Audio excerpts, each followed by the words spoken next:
Tower, November 8019 Yankee, ready for takeoff, runway 5.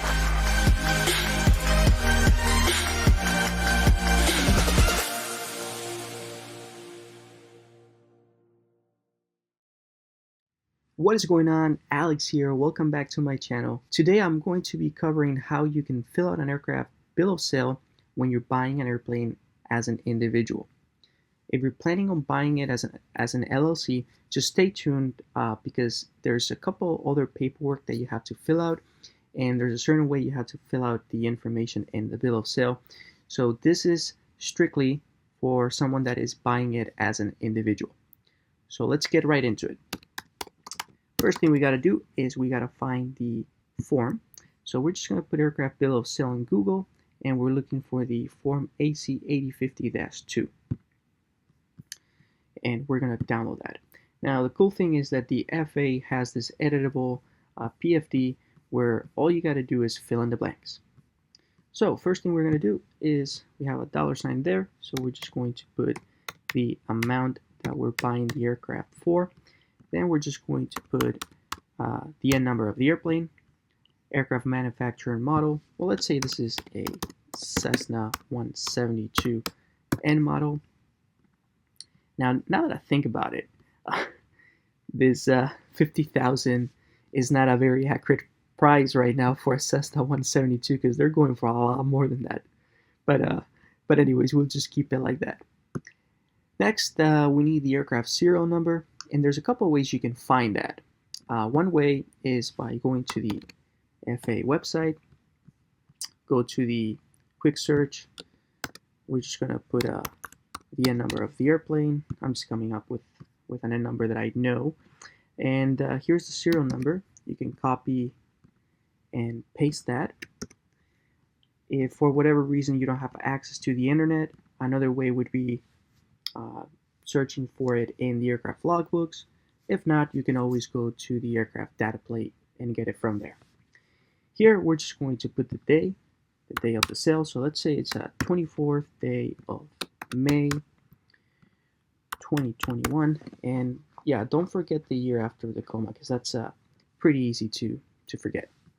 Here, we're just going to put, in this case, the information of the purchaser. So I'll just put my last name first, then name, and then I'll put no middle name. Oops. There you go. And we're just going to put an address.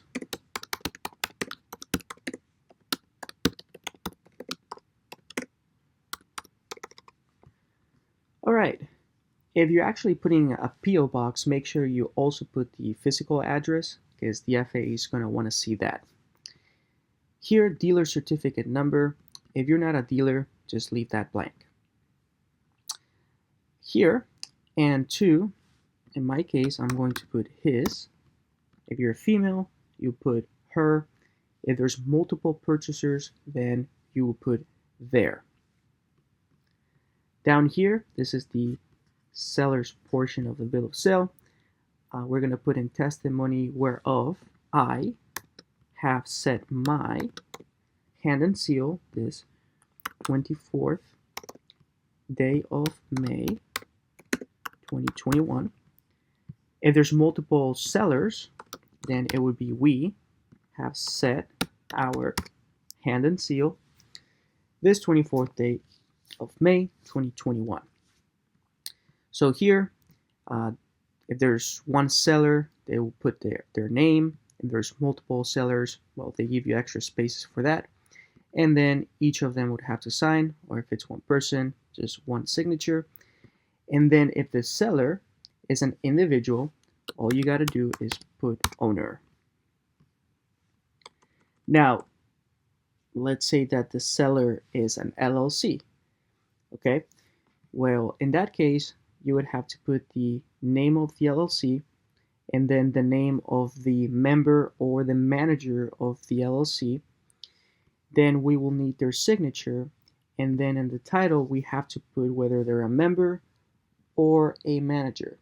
Now that is very important that you get this right, because if they're not a member and they're a manager, or vice versa, the FAA is going to send you this bill of sale to correct it. So it's going to take a little bit longer to get the actual permanent registration in the mail. So make sure you get that right. If for whatever reason the seller doesn't know their title, which that's not good, they should know. They can actually find that in the operating agreement of the LLC. Usually there it would say what each person is. And again, I hope you guys understand that any of this information here does not constitute any legal advice. All this is for informational purposes. Now, once you fill out the aircraft bill of sale, you're also going to need to fill out the aircraft registration application. Okay, and it's super easy. You just have to fill in the blanks, and it's usually just the name, last name, address, that sort of stuff. So I'm not going to really cover that. But you're going to need to send the bill of sale plus the aircraft registration application to the FAA, and here's the address. And you're also going to include a check for $5. Do not send cash. You have to send a check. And on the meantime, while you wait until you get your permanent registration, the aircraft bill of sale plus the aircraft registration application is going to serve as your temporary registration for the airplane.